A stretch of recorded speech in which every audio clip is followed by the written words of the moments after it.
अपनी मांगों को लेकर सरकारी कार्यालय में तैनात अनुबंधित कर्मचारी ऑपरेटरों ने हड़ताल शुरू कर दी है, जिससे कल से फरीदाबाद के सभी सरकारी दफ्तरों में काम करवाने के लिए आने वाले सभी लोगों को भारी मुसीबतों का सामना करना पड़ेगा।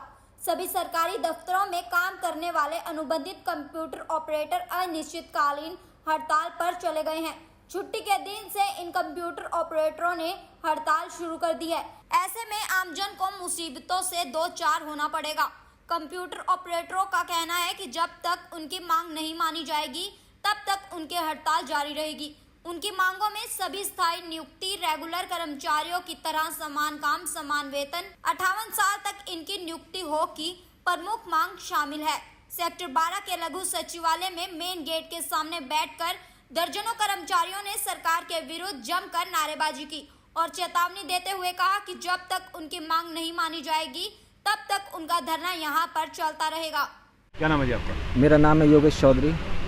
योगेश जी, क्या मांगे हैं, किस लिए बैठे हैं यहाँ पे? मांगे तो हमारी पहले भी रही हैं और पहले भी हम धरने पे बैठे हैं, लेकिन सरकार ने जब हमें आश्वासन दे के छोड़ दिया था ना तो तब सुनी हमारी, ना आज सुन रही है। हमारी मेन मांग ये है कि हमें 58 साल के रेगुलर किया जाए और जो रेगुलराइज पॉलिसी है हमारी जो सरकार लेके आती है उसमें हमें शामिल किया जाए।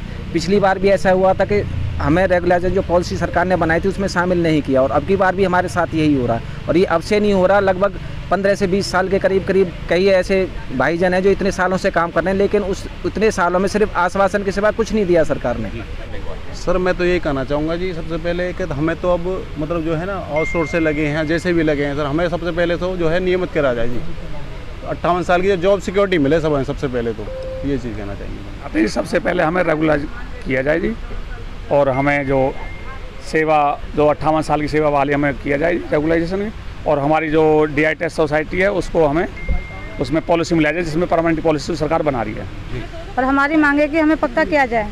पहली मांग तो हमारी है और समान वेतन हमें मिले, जो परमानेंट को मिलता है वही हमें मिले, जो फैसिलिटी उनको मिलती है वही फैसिलिटी हमको मिले।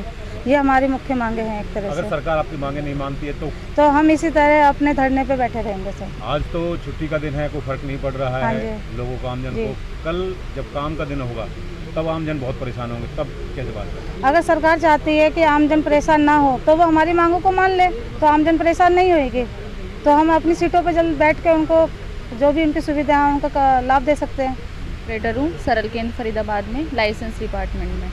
आज आप धरने पे बैठे हैं, आज तो छुट्टी का दिन है, कल आमजन को बहुत परेशानी होने वाली है। सर बिल्कुल होगी, जब हमारी कोई सुनेगा नहीं तो हम ऐसे ही बैठेंगे। पिछली बार भी ऐसे ही हुआ था, हम यहाँ से उठ के चले गए थे तो तब भी हमारा कुछ नहीं हुआ। अब दोबारा से फिर हम दोबारा से अपनी उम्मीद से यहाँ पर आए हैं कि हमारा कुछ हो और हमारी कोई सिक्योरिटी हो कि मतलब कि हमें हर महीने जा के फाइलों पे साइन करवाने पड़ते हैं, हमारी सैलरी साइन कर दो। हमारे लिए कोई भी मतलब ये नहीं है, हम अगर एक दिन की भी छुट्टी कर लेते तो उसकी भी हमारी सैलरी करती है कि तुम लोगों को कोई मतलब सुविधा नहीं है जो भी हमें सरकारी ऑफिसों में मिलती है।